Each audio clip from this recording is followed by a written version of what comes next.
A derrota deu um... Ainda mais com aquele gol no final, né, Renato? Boa tarde. Boa tarde, João. Você tem algumas coisas aí, né? O Criciúma vinha embalado, eram 8 jogos de invencibilidade, você ia para o 9º, depois 2 jogos em casa e tudo mais.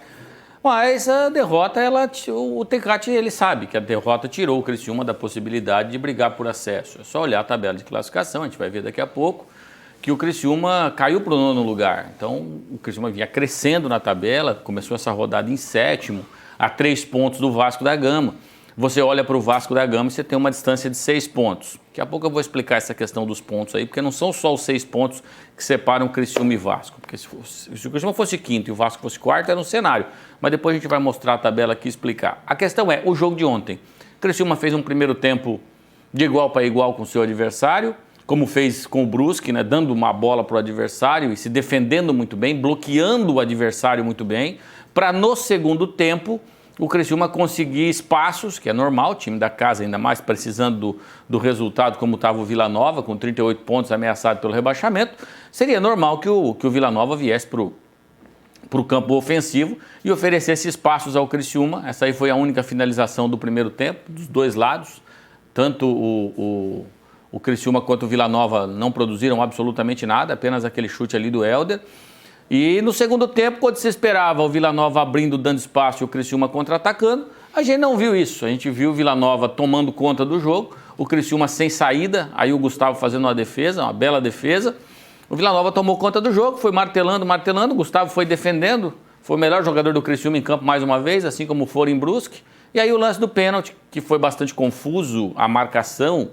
Por quê? A penalidade, o Jean-Pierre, que fez uma ótima arbitragem, dá o pênalti, mas a bandeirinha FIFA, marcou o impedimento do jogador que sofreu a penalidade. E aí foi no VAR, e o VAR demorou 3 minutos para traçar a linha e resolver se estava impedido ou se não estava. O jogo ficou paralisado 3 minutos, aí com o advento da tecnologia, né, não dá para brigar com imagem, a posição do jogador era legal, o pênalti foi inquestionável, a questão era saber se estava impedido ou não estava impedido. Não estava impedido, pênalti, bota lá no cal, o pênalti foi a 36 marcado e foi cobrado a 40 minutos. Depois o Tencati colocou todo mundo, mudou todo o time, tentou ofensivamente buscar alguma coisa, mas sequer criou chance. Depois ele mesmo na entrevista coletiva, Tencati, e usou este termo, que perdeu o time das substituições, foi isso mesmo, o Criciúma ficou jogando mal o segundo tempo, sem o treinador mexer. Quando ele foi mexer, teve o pênalti, aí ele ficou esperando. Se faz o pênalti, é um tipo de substituição. Se não faz o pênalti, é outro tipo de substituição. O pênalti foi cobrado a 40 do segundo tempo, o Criciúma perde aí a oportunidade. João, vamos com a tabela aqui, para a gente explicar essa questão. O Cruzeiro joga hoje, mas o Cruzeiro é o Cruzeiro e faz um campeonato diferente. Joga com o Ituano, e aí interessa ao Criciúma, que o Ituano está perto. Se o Ituano ganhar, o Ituano faz 50 e o Ituano toma o 5º lugar. Aqui o Ituano cola no Vasco. A questão é, o Vasco venceu. O Vasco fez 3-2 no Operário, com gol aos 44, outro aos 45. O Vasco foi a 52. O Sport venceu, foi a 49. O Sampaio venceu, foi a 48. O Ituano ainda joga. O Londrina perdeu e o Criciúma perdeu. O que acontece? Renato, mas são só 6 pontos. Até o Tencati falou, não, mas o Vasco ainda joga com o Sport. Sim, mas os dois estão aqui em cima. Para o Vasco perder, o Sport ganha. E aí quem soma 3 é o Sport. Por isso que a gente não pode olhar e falar assim, não, a diferença para o quarto colocado, para o G4 é de 6 pontos. Ela é de 6 pontos, mas ela tem equipes que se enfrentam aqui no meio do caminho. Pelo menos 4. Então, vamos combinar que a tarefa de acesso, até porque para subir você tem que fazer mais de 60 pontos. 46, o Criciúma tem que fazer 15. Em 5 jogos que estão faltando, tem que ganhar os 5. Aí ficou mais difícil.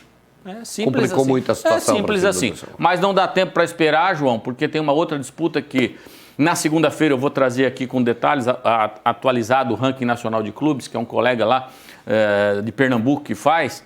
A disputa do Criciúma com o Guarani pela vaga direta na Copa do Brasil. O Guarani ganhou nessa rodada, se aproximou do Criciúma e o Criciúma recebe o Náutico Lanterninha, que ontem ganhou de 4-3. O Náutico ganhou de 4-3, é o Lanterninha da competição mesmo assim, mas joga aqui contra o Náutico. Depois, no outro sábado, joga aqui de novo contra o Ituano. Então, o Heriberto Wilson forte é o ponto forte do Criciúma para voltar à Copa do Brasil. Nesse momento, não se fala em acesso, se fala em vaga da Copa do Brasil. E o grande objetivo, a grande meta que tem o Juliano Camargo, o presidente Vilmar Guedes, é fazer o time seguir focado. Não cai mais, já alcançamos o objetivo. Não, tem que pontuar porque precisa da vaga na Copa do Brasil.